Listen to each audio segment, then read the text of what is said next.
మంచిర్యాల జిల్లాతో పాటు కొమరం భీం ఆసిఫాబాద్ జిల్లాలో ఎడతెరిపి లేకుండా వర్షాలు కురుస్తున్నాయి. గత రాత్రి నుంచి పలు ప్రాంతాల్లో భారీ వర్షాలు కురిశాయి.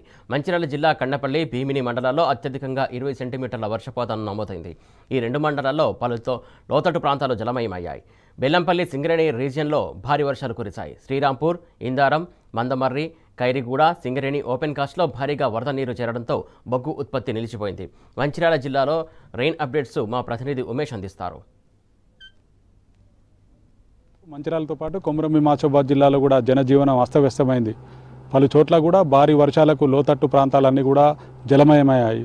ప్రస్తుతం మనం బెల్లంపల్లి, సింగరేణి రీజియన్లోని శ్రీరాంపూర్ ఓపెన్ కాస్ట్ వద్ద ఉన్నాం. భారీ వర్షాలకు ఈ శ్రీరాంపూర్ ఓపెన్ కాస్ట్లో భారీగా వరద నీరు చేరింది. శ్రీరాంపూర్ ఓపెన్ కాస్ట్తో పాటు బెల్లంపల్లి రీజియన్లో గల ఇందారం, శ్రీరాంపూర్, మందమరి, ఖైరిగూడ ఓపెన్ కాస్ట్లలో గత రాత్రి నుంచి ఎడతెరిపి లేకుండా కురుస్తున్న భారీ వర్షాలకు భారీగా వరద నీరు చేరింది. దీంతో ఎక్కడికక్కడ కూడా ఓబీ మట్టి తరలింపు పనులన్నీ కూడా నిలిచిపోయాయి.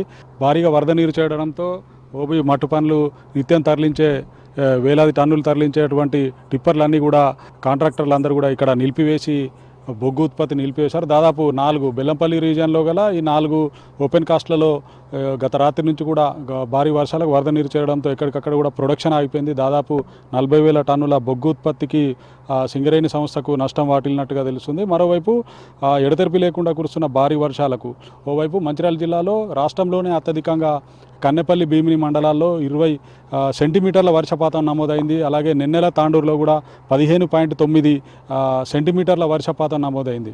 రాత్రి నుంచి కూడా ఎడతెరిపి లేకుండా కురుస్తున్న భారీ వర్షాలకు బెల్లంపల్లి, వేమనపల్లి, నెన్నెల, భీమిని, కాసిపేట, కన్నపల్లి, తాండూరు మండలాల్లో భారీ వర్షాలు కురిశాయి. దీంతో భీమిని మండలం వెంకటాపూర్లో ఎర్రవాగు ఉధృతంగా ప్రవహించడంతో గొల్లగూడ, బురదగూడ, వెంకటాపూర్, చిన్న తిమ్మాపూర్ గ్రామాలకు రాకపోకలు నిలిచిపోయాయి. పలు మండలాల్లో కూడా వేలాది ఎకరాల్లో పత్తి, వరి పంటలు నీట మునిగాయి.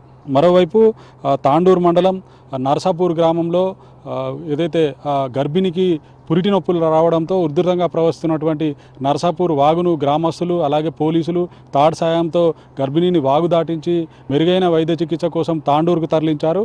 ఏదైతే మంచిర్యాల జిల్లాతో పాటు అటు కొమరం భీం ఆసిఫాబాద్ జిల్లాలో కూడా గత రాత్రి నుంచి ఎడతెరిపి లేకుండా వర్షాలు కురుస్తున్నాయి. దీంతో ఏజెన్సీ ప్రాంతాల్లో ఉన్నటువంటి పలు వాగులు, ఒర్రేలు పొంగి పలు ఏజెన్సీ గ్రామాలకు కూడా రాకపోకలు నిలిచిపోయాయి.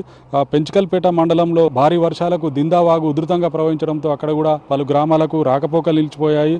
దహేగాం, బెజ్జూరు, పెంచికల్పేట మండలాల్లో ప్రజలందరూ కూడా అప్రమత్తంగా ఉండాలంటూ అధికారులు ఇప్పటికే డప్పు చాటింపు వేయించారు. మరోవైపు కొమరం భీం ఆసిఫాబాద్ జిల్లా సంబంధించి భారీ వర్షాల దృష్ట్యా ఈరోజు ప్రభుత్వ, ప్రైవేటు అంగన్వాడీ పాఠశాలకు కూడా సెలవు ప్రకటించారు. ఈ సందర్భంగా ప్రజలందరూ కూడా అప్రమత్తంగా ఉండాలంటే ఇప్పటికే జిల్లా అధికార యంత్రాంగం ఆదేశాలు కూడా జారీ చేసింది. మరోవైపు రెబ్బెన్లో కూడా భారీ వర్షాలకు రెబ్బెన మండల కేంద్రంలో పలు కాలనీలు కూడా ఏదైతే పలు ఇళ్లలో కూడా వరద నీరు చేరింది. దీంతో ప్రజలందరూ కూడా తీవ్రంగా ఇబ్బందులకు గురయ్యారు. మరోవైపు ఎగువ ప్రాంతంలో కురుస్తున్న భారీ వర్షాలకు కొమరం భీం ప్రాజెక్టులోకి భారీగా వరద నీరు చేరుతోంది. దీంతో అధికారులు 4 గేట్లను ఎత్తి 4,194 క్యూసెక్ల నీటిని బయటికి వదులుతున్నారు. నీటి నిల్వ సామర్థ్యం కొమరం భీం ప్రాజెక్టు సంబంధించి 10కి పైగా టీఎంసీలు ఉంది. అలాగే ప్రస్తుతము 5.688 టీఎంసీలో ఉంది. అవుట్ఫ్లో కూడా 4,194 క్యూసెక్లుగా ఉంది. దీంతో పెద్దవాగులోకి కొమరం భీం ప్రాజెక్టు నుండి వరద నీటిని పెద్దవాగులోకి వదులుతుండడంతో పెద్దవాగుకు వరద ఉధృతి పెరిగింది. దీంతో పెద్దవాగు పరివాహక గ్రామాల ప్రజలు కూడా అప్రమత్తంగా ఉండాలంటూ అధికారులు ఇప్పటికే ఏదైతే ఆదేశాలు జారీ చేశారు. మొత్తంగా గత రాత్రి నుంచి కూడా ఎడతెరిపి లేకుండా కురుస్తున్న భారీ వర్షాలకు కూడా ప్రజాజీవనం కూడా అస్తవ్యస్తమైందని చెప్పవచ్చు. మరో 3 రోజుల పాటు మొత్తంగా ఏదైతే మరో 3 రోజుల పాటు వర్షాలు ఏదైతే ఉన్న నేపథ్యంలో ప్రజలందరూ కూడా అప్రమత్తంగా ఉండాలంటే ఇప్పటికే జిల్లా అధికార యంత్రాంగం ఇప్పటికే ఆదేశాలు జారీ చేసింది. మరోవైపు కొమరం భీం ఆసిఫాబాద్ జిల్లా సంబంధించి ఇప్పటికే అక్కడ ఏదైతే భారీ వర్షాలకు సంబంధించి కంట్రోల్ రూమ్లు కూడా ఏర్పాటు చేయడం జరిగింది. ఎడతెరిపి లేకుండా గత రాత్రి నుంచి కురుస్తున్న భారీ వర్షాలకు మంచిర్యాల జిల్లాతో పాటు కొమరం భీం ఆసిఫాబాద్ జిల్లాలో కూడా ప్రజాజీవనం అస్తవ్యస్తమైందని చెప్పుకోవచ్చు. ఇది ఇక్కడ తాజా పరిస్థితి. Video journalist Srinivasa, Umesh, T News, Mancherial.